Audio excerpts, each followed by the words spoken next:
사람은 욕망의 동물입니다. 항상 뭔가를 바라고 그것을 쫓으면서 모든 인생을 보내죠. 그게 일신의 안일 수도 있고 풍족하게 먹고 사는 걸 수도 있고 남들이 나를 우러러보는 걸 수도 있고 쾌락이 주는 자극 그 자체일 수도 있을 거예요. 근데 그걸 다 드러내면 어떻게 될까요? 사회에 녹아들지를 못하겠죠. 그래서 어느 정도 욕망을 숨기고 살아가는 겁니다. 그러다가 진정으로 그 욕망을 알아주는, 채워주는 사람을 만나면 금방 마음의 문을 열고 급격하게 빠져들게 되는 거예요. 오늘은 이걸 어떻게 공략해야 되는지 쉽게 알려드리겠습니다. 또 뭐 욕망이라고 하니까 우리 머릿속에 있는 빨간 친구들이 막 튀어나와가지고 동공이 확장되고 얼굴이 분홍빛으로 물드는 분들이 있을 거라고 생각합니다. 물론 그 기대를 저버리지 않고 중간중간에 19금 예시도 있긴 하지만 사람의 욕망이라는 게 무조건 19금에만 국한된 건 아니니까 이번에는 조금 더 범위를 넓게 봐주시고요. 머릿속에 빨간 친구가 원하는 그 본격적인 19금 방법은 침대 밖에서 잘하는 것, 스킨십의 공식에서, 침대 위에서 잘하는 방법은 침대의 심리학에서 지나칠 정도로 상세하게 풀어놨으니까 댓글 링크에 들어가서 확인해 주시면 됩니다. 적나라한 사파 120장에 통합 400페이지 분량에 표지는 아주 건전하게 이 에세이로 위장까지 해놨으니까 아주 만족하실 거예요.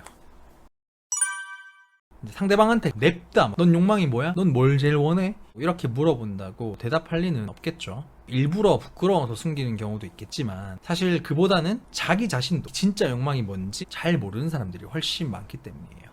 결국 내 쪽에서 상대방을 관찰하면서 알아내야 하는 거죠. 그 사람의 모습 중에서 딱 하나만 살펴보시면 됩니다. 어떤 부분에 가장 많은 신경을 쓰고 가장 많이 집중을 하는지. 좀 더 풀어서 얘기하면 다른 사람들이 볼 때는 저렇게까지 할 이유가 없는 것 같은데 굳이 저렇게까지 해야 할까? 엄청 적극적인 부분이 분명히 있을 거예요. 그게 전형적인 욕망 포인트입니다. 우리가 그걸 찾으면 어떻게 해야 되냐? 그 부분을 계속 더 부추겨주기만 해도 돼요. 그러면 이 사람은 그 욕망을 알아줬다. 이 사람이 내 욕망을 채워준다라고 생각을 할 겁니다. 욕망은 대표적으로 한 3가지 정도로 볼 수 있는데 그 첫 번째가 상승 욕구예요. 더 나은 사람이 되고 싶은 마음이죠. 자기개발이나 다른 사람의 인정을 받는 것에 지나치게 몰두하는 사람이 있다면 이런 사람한테는 돈 많이 벌어서 뭐하냐, 건강이 우선이다, 왜 그렇게 남 눈에 신경을 쓰냐, 그냥 너 자신의 행복부터 찾아라, 이런 식으로 말하면 안 돼요. 고마워하기는커녕 나중에 가서 깨닫기는커녕 괜히 나를 힘 빠지게 만든다고 생각해서 멀리할 겁니다. 만약에 그 사람이 운동에 미쳐있는 헬창이라면 제일 좋은 건 같이 운동을 하러 가는 거겠죠.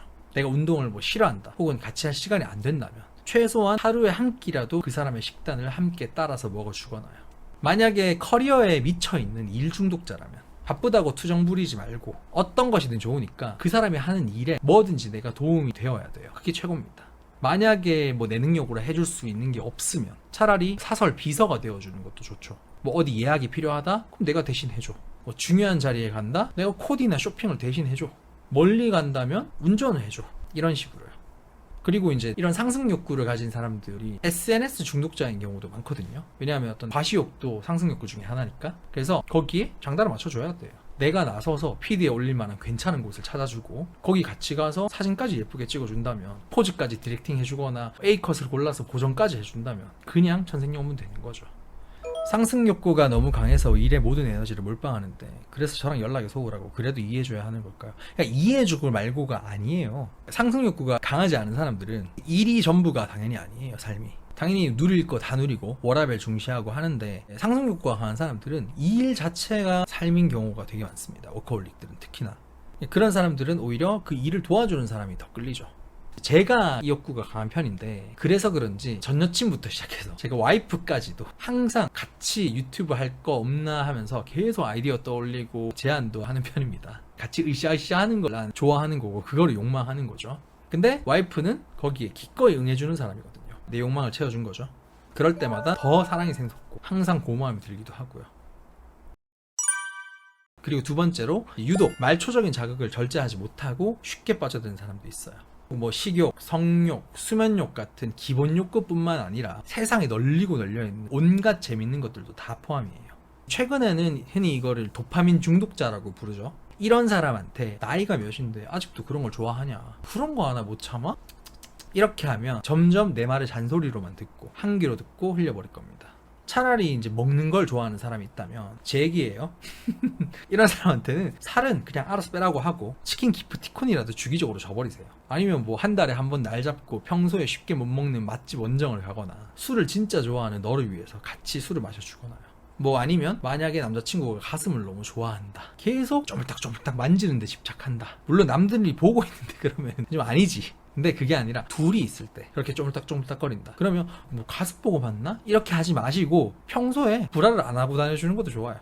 거기서 더 나아가서 만지기 좋은 포즈로 쓱 이렇게 바꿔주는 것도 너무 좋죠. 만지세요.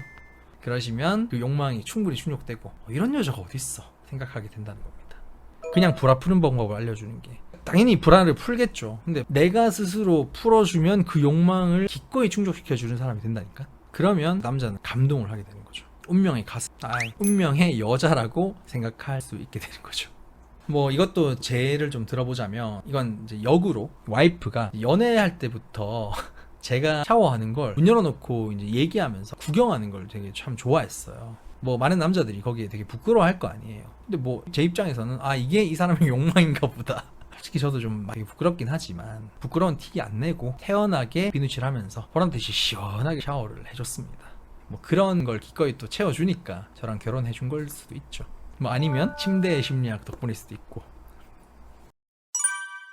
그리고 이제 세 번째는 어떤 역할놀이에 집착하는 경우도 있어요. 우리는 다른 사람들과 관계를 맺을 때 무의식적으로 서로한테 어떤 특정한 역할을 부여하는 편이에요. 어떻게 만난 사이인지, 뭐 얼마나 친한 사이인지, 무엇을 함께 하는지에 따라서 이런 역할의 특별한 의미 부여를 유달리 하는 사람들이 있다는 거죠. 어떤 모임이 있으면 그 모임장 같은 거 있잖아요. 이런 사람들이 이 욕망이 되게 강한 거예요. 그 모임장 한다고 자기한테 뭐 실제로 수익이 떨어지는 것도 아니고 오히려 감투 써가지고 피곤한 경우 있잖아요. 단톡방 관리해야 되고 막 회비 걷어가지고 비용 같은 것도 다 자기가 관리해야 되고 제대로 운영 안 되면 자기가 욕먹고 이러는데도 그 피곤한 걸 감수하는 사람들이 이 욕망이 강하기 때문이에요. 그런 사람들 보고 그거 한다고 뭐 너한테 무슨 이득이 되냐, 그 사람들이 뭐라고 그렇게까지 하냐, 어차피 평생 볼 사이도 아니지 않느냐, 이런 식으로 그 사람들이 역할놀이에 몰입하는 거에 대해서 산통을 깨게 되면 당연히 자기 마음을 몰라준다, 이 사람은 진짜 정없다 라고 생각할 수 있어요. 그러니까 실제로 나는 그 관계, 그 역할이 별 의미가 없다고 생각하더라도 그 사람 앞에서만큼은 장단을 맞춰줘야 되겠죠. 뭐 예를 들어서 술 좋아하는 사람들이 어차피 막 술 깨면 다 기억도 못할 거면서 그 자리에서만 괜히 너를 좋게 생각하고 있었다느니, 너한테는 앞으로 뭐 이런 거 해줄게 라느니 할 때가 있잖아요. 그 순간에서만큼은 진짜 좋아하는 척을 해줘야 됩니다. 와, 날 이렇게 생각해주네. 진짜냐고, 그렇게 해줄 거냐고. 와, 그럼 너무 고맙지. 와, 나도 그럼 이렇게 해줄게. 장단 맞춰서 같이 의미부여해줘요. 막 감격해줘요, 같이. 그러면 그 사람은 나한테 고마움을 느낍니다. 그리고 술자리에 또 불러요. 물론 피곤하겠지만 내가 그 사람의 마음을 얻는다는 차원에서 봤을 때는 성공을 한 거잖아요. 아니면 어떤 집단의 소속감을 느끼는 걸 좋아하는 사람이 있어요. 그러면 오히려 그걸 제대로 느끼게 지원사격을 해주는 게 좋습니다. 만약에 뭐 나랑 같은 집단에 있는 사람이라면 어떤 감투 하나, 그럴듯한 거 하나 씌워줘서 책임감까지 느끼게 해주면 그 사람은 그거를 무겁다고 생각하지 않고 오히려 더 좋아해요. 그 역할에 충실했을 때 띄워주는 말까지 하면 그냥 만족도 100%일 거고요. 근데 만약에 내가 그 사람이랑 같은 집단이 아니다? 그러면 최소한 거기에 더 충실할 수 있도록 내가 현질로 도와주는 것도 좋은 방법이에요. 사회인 야구단이야. 그러면 좋은 글러브 하나 사주시고요. 독실한 크리스찬이다. 근데 나는 무교야. 그래도 예쁜 십자가 목걸이 선물해주고, 이 사람이 덕질을 해. 근데 난 머글이야? 그러면 관련 행사 티켓을 사주는 것도 괜찮죠. 혼자 가라고. 제가 옛날에 이제 귀멸의 칼날 엄청 좋아할 때, 극장판 나왔을 때 와이프가 오빠 이거 보러 가라고 하면서 티켓을 딱 끊어주는 걸 보면서 와, 이 여잔가 싶더라고요. 감투랑 상승욕구 차이가 있나요? 네. 감투는 이제 어떤 역할인 거고, 상승욕구는 실질적으로 올라가고 싶어 하는 걸 얘기하는 겁니다. 가족애가 강한 사람은 세 번째 욕구에 해당하는 건가요? 맞습니다. 이제 여기서 또 제시를 들면 와이프가 매일 가족들이랑 영상 통화를 할 정도로 가족애가 강한 편이거든요. 근데 막상 이제 제 본가 분위기는 어떠냐면 쿨하게 개인 플레이 하는 게 익숙하고, 생일 빼고는 웬만한 기념일은 인사 정도만 하고 그냥 퉁치는 경우도 많거든요. 근데 처가는 선물 다 챙기고 다 셀레브레이션 한단 말이에요. 그래서 저도 일부러라도 신경을 써서 뭐 장인어른이랑 단둘이 막 야구도 보러 가고, 처제 뭐 승진 선물도 하기도 하고, 또 이제 명절에도 굳이 안 가도 되는 친척 모임까지 일부러 빠짐없이 다 참석하자고 얘기하거든요. 그러니까 와이프도 항상 고마워하면서 저보다 더 제 본가인 시댁을 더 챙겨주기도 하더라고요. 뭐 얼마 전에는 우리 엄마 생신인데 뭐 선물 뭐 드릴까 하고 그냥 고민만 하고 있었거든요. 와이프가 이미 그 에르메스 스카프 사놨다. 당연히 저는 너무 고맙더라고요. 그런 식으로 서로의 이제 욕망을 채워주면서 더 돈독해지는 거죠. 가족애가 강해서 제 주관이 대립되는 경우는 어떻게 해결하시나요? 가족에게 밀려서 저에게 더 소홀해지는 경우요. 가족한테 더 에너지를 쏟냐 나한테 에너지를 쏟냐가 아니라 내가 거기에 들어가서 그냥 가족한테 에너지를 쏟을 때 나한테도 같이 쏟을 수 있도록 한 그룹이 되면 된다니까. 그거를 이제 별개로 보고 여전히 상대방 가족을 남이라고 생각하면 피곤해지는 거죠. 서로의 욕망이 부딪히는 거니까. 상대방을 챙겨줄 때는 어떤 기준을 가지고 어느 정도까지 욕망을 채우는 것이 바람직할까요? 지나치면 나 자신에게는 희생이 될 수도 있고 상대방에게는 부담감으로 다가갈 수 있을 것 같아서요. 일단은 상대방이 부담감을 가질 거라는 생각은 절대 하지 마세요. 오히려 이런 욕망들은 채워줄수록 내가 맞춰줄수록 그냥 무조건 만족합니다. 근데 문제는 말씀하신 것처럼 희생까지 될 경우겠죠. 근데 그거는 이제 내 욕망이랑 연결이 되는 거죠. 내가 이 사람이 좋아 죽겠어. 그러면 어느 정도는 맞춰야죠. 나를 완전히 잃어버리지 않을 직전까지만.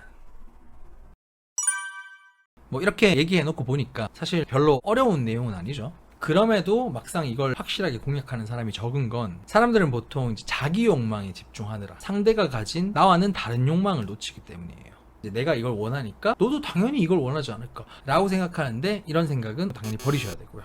나랑 원하는 게 이 사람이 달라. 그러면 이 사람은 나랑 안 맞는 사람이야. 이렇게 성급하게 속단하지 마시고요. 어떻게 저런 거에 집착하지? 왜 저런 걸 중요하게 생각하지? 하며 이상하다고 여기지도 않아야 합니다. 그냥 오직 네가 내 욕망을 채워주기를 바라는 만큼 그만큼 딱 나도 네 욕망을 채워주겠다. 이런 생각으로 사람을 만나면 당연한 듯이 할 수 있는 거고 정말 잘할 수 있는 거죠. 그 사람의 욕망의 항아리를 한층 더 이해하셨다면 구독과 좋아요 부탁드리고요. 만약에 19금 욕망에 특화된 공략법이 필요하시면 댓글 링크에 있는 침대의 심리학과 스킨십의 공식을 참고해 주시기 바랍니다. 감사합니다.